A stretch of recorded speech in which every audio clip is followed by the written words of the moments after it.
تعارف کا محتاج نہیں ہے، یعنی یہ ایک ایسا شہر ہے کہ جسے دنیا کے اچھے اور بڑے شہروں میں جانا جاتا ہے۔ دوستو بھلے ہی اب اسے استنبول کے نام سے جانا جاتا ہو، لیکن اس کا پرانا نام کچھ اور تھا، اور ظاہر ہے کہ جب کچھ دن پہلے ہی استنبول شہر کی مسجد آیا صوفیہ کو پھر سے میوزیم سے مسجد میں کنورٹ کیا گیا ہے، تو آپ لوگوں نے اس مسجد کے بارے میں جاننے کے ساتھ السلام علیکم ورحمۃ اللہ وبرکاتہ۔ امید ہے آپ سب خیریت سے ہوں گے۔ میں بھی الحمدللہ اللہ کا لاکھ لاکھ شکر احسان خیریت سے ہوں۔ آج انشاءاللہ جس ریشن RS نیٹورک چینل کا نام ہے، ان کے چینل کا لنک میں ڈسکرپشن باکس میں دے دوں گا، آپ لوگوں نے چینل سبسکرائب کریے گا اور میری ویڈیو بنتے رہیے۔ دوستوں بڑی امپورٹنٹ ویڈیو ہے، بہت بہترین ویڈیو ہے آج کی، کیونکہ یہ سلطنت عثمانیہ کی ایک ایسی بادشاہ کی کہانی ہے جس نے واقعی میں اتحاد میں اپنا نام رکھ دیا اور اس کے مقابلے میں کوئی بھی نہیں پہنچ پایا۔ مطلب تمام بادشاہ گزرے، تمام سپہسالار گزرے، لیکن وہ کام نہیں کر سکے جو اس نے کام کر دیا۔ وہ کون تھا؟ وہ تھا طارق محمد فاتح۔ یہ سلطنت عثمانیہ کے جو بادشاہ تھے محمد فاتح، لیکن انہوں نے ایسا کیا کام کر دیا؟ کیونکہ ہمارے پیارا کا نبی پاک علیہ وسلم نے 1450 سال پہلے ہی بتا دیا تھا، تم میں سے ایک ایسا بھی لوگ ہوں گے، مسلمانوں کی حکومت ہو جائے گی، یعنی قسطنطنیہ یعنی کہ آج جس کو کہتے ہیں استنبول، اس کو فتح کرنا، یعنی کہ محمد فاتح نے اس کو ہی فتح کیا۔ تمام بادشاہ لوگ گزرے لیکن اس کو پورا نہیں کر سکے جو ہمارے پیارے آقا نے فرمایا تھا کہ اس کو فتح کرنا ہے۔ تمام لوگوں نے کوشش کی، تمام لوگ شہید ہو گئے، لیکن اس کو فتح نہیں کرا۔ فتح کس نے کیا؟ محمد فاتح نے۔ یہ پوری کہانی محمد فاتح کی ہے، یعنی کہ شروع سے لے کے اینڈ تک کی اس کی پوری کہانی ہے یہ، اور یہ بہترین ویڈیو ہے آج کی۔ آپ لوگوں کو امید ہے بہت اچھی لگے گی۔ اس کو اچھی لگے اس کو شیئر ضرور کریے گا، تاکہ ایسے شخص کے بارے میں لوگوں کو پتہ چلے جس نے واقعی میں قسطنطنیہ فتح کر کے بہت اچھا کام کیا۔ کیونکہ ہمارے حضور نے اسی پیشن گوئی کی کہ 1450 سال پہلے کہ ایک مسلمان بادشاہ میں سے ہی ایک ایسا امیر ہوگا جو قسطنطنیہ کو فتح کرے گا۔ تو وہ پیشن گوئی کو اس نے پورا کیا، اور ہمارے پیارا کا نے جو فرما دیا تھا وہ سچ ہوا، وہ ایسے سچ تو ہونا ہی تھا۔ تو چلیے پہلے ہم لوگ ویڈیو اسٹارٹ کرتے ہیں، پھر اس کے بعد بات کرتے ہیں۔ تعارف کا محتاج نہیں ہے، یعنی یہ ایک ایسا شہر ہے کہ جسے دنیا کے اچھے اور بڑے شہروں میں جانا جاتا ہے۔ دوستو بھلے ہی اب اسے استنبول کے نام سے جانا جاتا ہو، لیکن اس کا پرانا نام کچھ اور تھا، اور ظاہر ہے کہ جب کچھ دن پہلے ہی استنبول شہر کی مسجد آیا صوفیہ کو پھر سے میوزیم سے مسجد میں کنورٹ کیا گیا ہے، تو آپ لوگوں نے اس مسجد کے بارے میں جاننے کے ساتھ ساتھ استنبول شہر کے پرانے نام کو بھی جان لیا ہوگا۔ جو لوگ نہیں جانتے ہیں ان کو میں بتا دینا چاہتا ہوں، استنبول شہر کا پرانا نام قسطنطنیہ تھا۔ قسطنطنیہ کسی دور میں رومی سلطنت کا سب سے مضبوط گڑھ کہلاتا تھا، یعنی پہلے کے دور میں عیسائیوں کی جو سب سے مضبوط سلطنت تھی اس کی راجدھانی تھی قسطنطنیہ، اور قسطنطنیہ ایک ایسا شہر تھا کہ جس کو فتح کرنا دنیا کے بڑے بڑے حکمرانوں کی نظر میں ناممکن سمجھا جاتا تھا۔ اور یہی وجہ تھی کہ اسلام کے پیغمبر یعنی حضرت محمد صلی اللہ تعالی علیہ وسلم نے اپنے صحابہ سے فرمایا تھا، تم لوگ ایک دن قسطنطنیہ کو ضرور فتح کر لوگے، پس بہترین امیر اس کا امیر ہوگا اور وہ لشکر بہترین لشکر ہوگا۔ یعنی حضور صلی اللہ تعالی علیہ وسلم نے 1450 سال پہلے ہی اپنے صحابہ سے اس بارے میں فرما دیا تھا کہ قسطنطنیہ کو مسلم سلطنت کے لوگ ضرور فتح کریں گے۔ لیکن جس وقت حضور نے یہ فرمایا تھا اس وقت مسلمانوں کی سلطنت صرف اور صرف ایک چھوٹے سے شہر مدینے میں ہی موجود تھی۔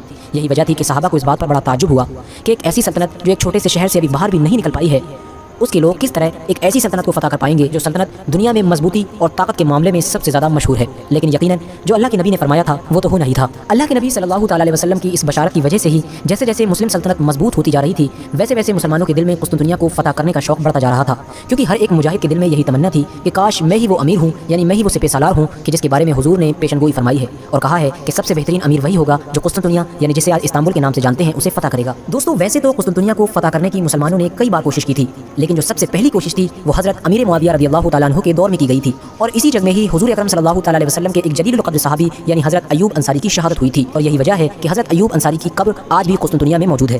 دوستو مسلمان قسطنطنیہ کو فتح کرنے میں ناکام اس لیے بھی ہوتے رہے تھے کیونکہ یقیناً یہ بات بالکل سچ تھی کہ قسطنطنیہ کو فتح کرنا ایک ناممکن سی بات تھی، اور اس شہر کو کسی کے لیے بھی جیتنا ناممکن بناتی تھی اس شہر کی لوکیشن، کیونکہ وہ شہر ایسی جگہ پر موجود تھا کہ اس شہر کے تین طرف صرف پانی ہی پانی موجود تھا اور صرف ایک طرف خشکی یعنی زمینی علاقہ موجود تھا۔ یہی وجہ تھی کہ کوئی بھی انسان اس کو فتح کرنے کا ارادہ بنانے کے بارے میں بھی کئی بار سوچا کرتا تھا۔ مسلمانوں نے قسطنطنیہ کو فتح کرنے کی جو دوسری کوشش کی تھی وہ حضرت ہارون رشید کے دور میں کی گئی تھی، لیکن مسلمانوں کو اس بار بھی فتح حاصل نہیں ہو سکی تھی۔ اس کے بعد بھی مسلمانوں نے مسلسل اس عظیم شہر پر اسلام کا جھنڈا لہرانے اور حضور صلی اللہ تعالی علیہ وسلم کی پیشن گوئی کو پورا کرنے کے لیے اپنی کوششیں جاری رکھی تھیں، یہاں تک کہ کہا جاتا ہے کہ سلجوقی سلطنت کے سپہ سالار یعنی الپ ارسلان نے رومیوں کو بہت خطرناک شکست دے کر قسطنطنیہ کے بادشاہ کو گرفتار بھی کر لیا تھا، لیکن اس کے باوجود بھی یہ شہر فتح نہیں ہو پایا تھا، اور پھر آخرکار اس سلجوقی سلطنت کے ختم ہونے کے بعد دنیا میں ایک نئی سلطنت نے جنم لیا۔ اس سلطنت کو دنیا عثمانیہ سلطنت کے نام سے جانتی ہے۔ اس سلطنت کی بنیاد رکھی تھی ترکی کے ایک ایسے قبیلے نے کہ جس قبیلے کا خود کا کوئی مستقل گھر بھی نہیں تھا، وہ موسم کے حساب سے اپنی جگہ بدل لیا کرتا تھا، उस कबीले के लोगों ने शायद कभी सोचा भी नहीं था कि जिस अजीम शहर को फतह करने का ख्वाब लेकर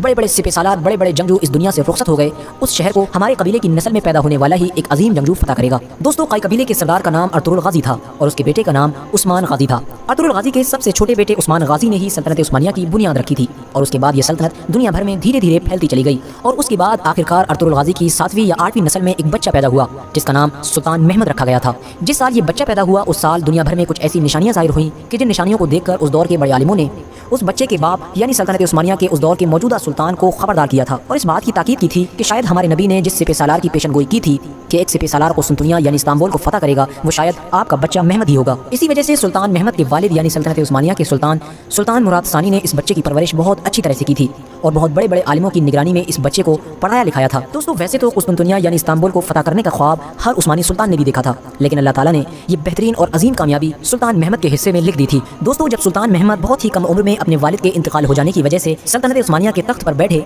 तो कुस्तुनतुनिया का जो उस वक्त का बादशाह था उसने उनके खिलाफ चालबाजियां शुरू कर दी और एक ऐसे शख्स को बगावत के लिए खड़ा किया जो अपने आप को सुल्तान महमद के दादा यानी बायजीद यल्दरुम का पोता बताता था, यानी वो अपने आप को उस्मानियों की नाजायज़ औलाद बताया करता था।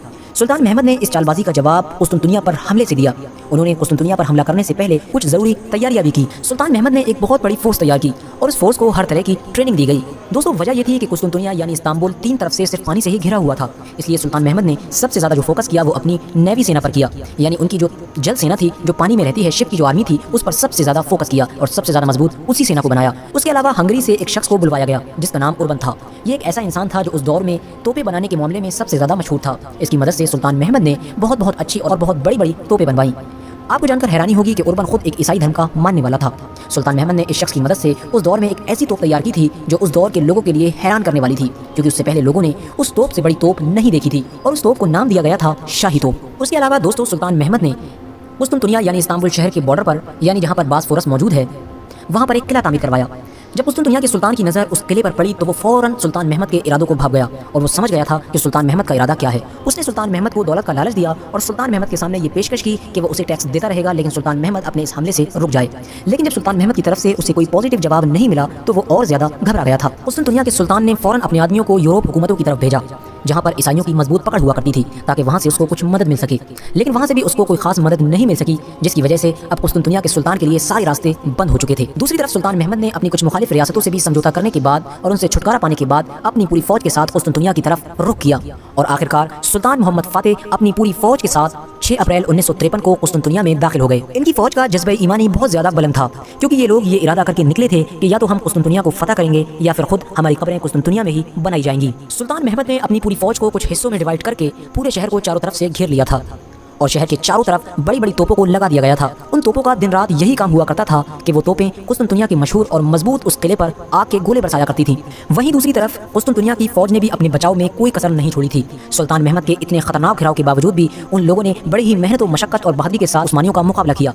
सुल्तान महमद के इतने मजबूत घिराव करने के बावजूद भी कुस्तुनतुनिया को लगातार यूरोप से मदद मिल रही थी और उस मदद का जरिया थी ज़ीरी शाह, जिसे गोल्डन हॉर्न के नाम से भी जाना जाता है। ये एक ऐसी तंग खलीज थी कि जहाँ तक उस्मानियों की पहुँच नामुमकिन थी, क्योंकि इस तक पहुँचने का सिर्फ एक ही रास्ता था और उस रास्ते की हिफाजत की जाती थी एक मजबूत जंजीर के जरिए से। उस्मानियों ने बहुत ज़्यादा कोशिश की कि उस जंजीर को तोड़ दें, लेकिन वो उसको तोड़ने में नाकाम रहे और यही वजह रही कि उस्मानियों की फतह लगभग कुछ ही दिनों में नामुमकिन बन चुकी थी, क्योंकि कुस्तुनतुनिया की फौज को लगातार यूरोप से मदद मिल रही थी और वहीं उस्मानी कमजोर पड़ते जा रहे थे। मगर फिर अचानक से खुदा ताला ने सुल्तान मोहम्मद फातेह के दिमाग में एक ऐसा आइडिया डाला कि जिसने उस दुनिया के बड़े बड़े बहादुर और होशियार लोगों को हैरत में डाल दिया और जंग का पूरा नक्शा ही बदल दिया। सुल्तान महमद ने एक मंसूबा बनाया। बख्ताश की बंदरगाह से गोल्डन हॉर्न का रास्ता खुश्की के जरिए से 3 मील का था, यानी जमीनी रास्ता 3 मील लंबा था। तो सुल्तान महमद ने अपने दिमाग में ये सोचा कि किसी तरह बख्ताश बंदरगाह पर मौजूद अपने तमाम फोर्स के जहाज़ों को ज़मीनी रास्ते से ले जाकर गोल्डन हॉर्न में डाल दिया जाए। लेकिन सवाल यही था कि जहाज़ तो भाई पानी में चलते हैं, ज़मीनी रास्ते से उनको कैसे ले जाया जा सकता था। लेकिन एक ही रात में उस्मानी फौजियों ने अपनी बहुत बहादुरी और शहादतों के बाद इस मंसूबे को कामयाब बना दिया। लकड़ी के बड़े बड़े तख्तों पर चर्बी की चिकनाई के जरिए से जहाज़ों को ज़मीनी रास्ते पर चलाकर गोल्डन हॉर्न में डाल दिया गया। यकीनी तौर पर यह काम बहुत ही मुश्किल था और इस काम में बहुत से लोगों की शहादत भी हुई थी, लेकिन यह काम भी ऐसा था कि जिसने पूरी जंग का नक्शा बदल दिया था। कुस्तुनतुनिया के लोग जो अपने आप को बहुत होशियार समझते थे, जब उनकी सुबह आंख खुली तो वो हैरत में पड़ गए थे, क्योंकि जब कुस्तुनतुनिया वाले सुबह अपनी नींद से बेदार हुए तो उन्होंने देखा कि उस्मानी फौजियों के जहाज़ गोल्डन हॉर्न में रवा दवा हैं। ये देखकर पूरे शहर में अफरा तफरी मच गई। लोग घबरा गए क्योंकि तमाम लोगों को ये यकीन हो गया था कि कुस्तुनतुनिया की हार यकीनी है। और उनके यकीन की वजह ये थी कि रोमियो में एक कहावत मशहूर थी कि कुस्तुनतुनिया उस वक्त फतह होगा कि जब पानी के जहाज पहाड़ों पर चलने लगेंगे, और यकीनी तौर पर उस्मानियों ने वो कर दिखाया था। इसके बाद सुल्तान मोहम्मद फातेह ने अपने हमलों को और तेज कर दिया था। सुल्तान मोहम्मद फ़ातिह की फ़ौज न खुद सोती थी और न ही कुस्तुनतुनिया की फ़ौज को सोने देती थी। उनकी तोपें लगातार दिन रात गोले बरसाती रहती थीं और आखिरकार सुल्तान मोहम्मद फ़ातिह ने एक बड़ा हमला करने का और आखिरी हमला करने का मंसूबा बनाया और उन्होंने अपनी फ़ौज के सामने एक जोश भरी स्पीच दी और उन्होंने अपने सिपाहियों से कहा कि हो सकता है कि जिस लश्कर की हुजूर सल्लल्लाहु ताला अलैहि वसल्लम ने पेशन गोई की थी, यानी बशारत फरमाई थी, वो हम ही हों। तो इसलिए हमको चाहिए कि हमसे कोई भी गैर इस्लामी काम न हो। अगर हम कुस्तुनतुनिया को फ़तह कर लें तो हम वहाँ के आम शहरियों को यानी बच्चों और औरतों को बिल्कुल भी नुकसान न पहुँचाएं और न ही हम किसी भी मज़हब के किसी भी इबादत खाने को तोड़ेंगे। और दूसरी तरफ कुस्तुनतुनिया के बादशाह ने भी अपनी पूरी आवाम से तकरीर की और उसने कुस्तुनतुनिया में रहने वाले तमाम लोगों को ये नसीहत फरमाई कि अगर मैं इस जंग में मर जाऊँ तो मेरी मौत के बाद भी तुम उस्मानियों से लड़ते रहना और अपने शहर की हिफाजत करना। तुम अपनी जान दे देना लेकिन उस्मानियों के सामने कभी अपनी गर्दन मत झुकाना। मुअर्रिखीन यानी इतिहासकार लिखते हैं कि ये कुस्तुनतुनिया के बादशाह की एक बहुत ही असरदार तकरीर थी। इस तकरीर को जिसने भी सुना था वो आंख रो रही थी।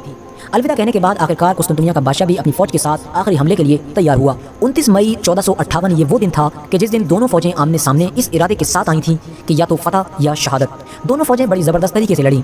कुस्तुनतुनिया की फ़ौज का जो सिपह सालार था वो कितनी होशियारी और बहादुरी के साथ लड़ा, इसका अंदाज़ा सिर्फ आप इस बात से लगा सकते हैं कि जब सुल्तान महमद ने उसको लड़ते हुए देखा तो आप बिला झिझक ये बोल उठे थे कि काश ऐसा सिपह सालार हमारी उस्मानी सल्तनत में होता। लेकिन आखिरकार एक लंबी जंग होने के बाद उस्मानी कुस्तुनतुनिया के उस किले में घुसने में कामयाब हो गए थे। सुल्तान मोहम्मद फ़ातिह पूरी शान के साथ कुस्तुनतुनिया शहर में दाखिल हुए और जैसे ही कुस्तुनतुनिया में दाखिल हुए उन्होंने सबसे पहले खुदा ताला के लिए शुक्र का सजदा किया। उसके बाद उन्होंने शहीदों के लिए दुआ की और सिपाहियों की तारीफ की।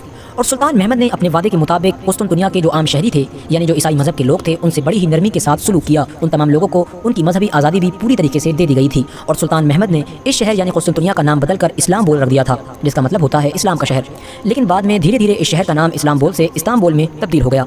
दोस्तों, जिस आया सूफिया मस्जिद की इस वक्त पूरी दुनिया में चर्चा हो रही है वो वही इमारत है जो कुस्तुनतुनिया के सबसे मजबूत किले में मौजूद हुआ करती थी। और जब सुल्तान महमद किले के अंदर घुसने में कामयाब हो गए थे तो ईसाई धर्म के मानने वाले लोग घबराकर इसी चर्च में आकर छुप गए थे। लेकिन कहा जाता है कि सुल्तान महमद ने पहले ही इस चीज़ का वादा कर लिया था कि वो किसी भी इबादत खाने को नहीं तोड़ेंगे।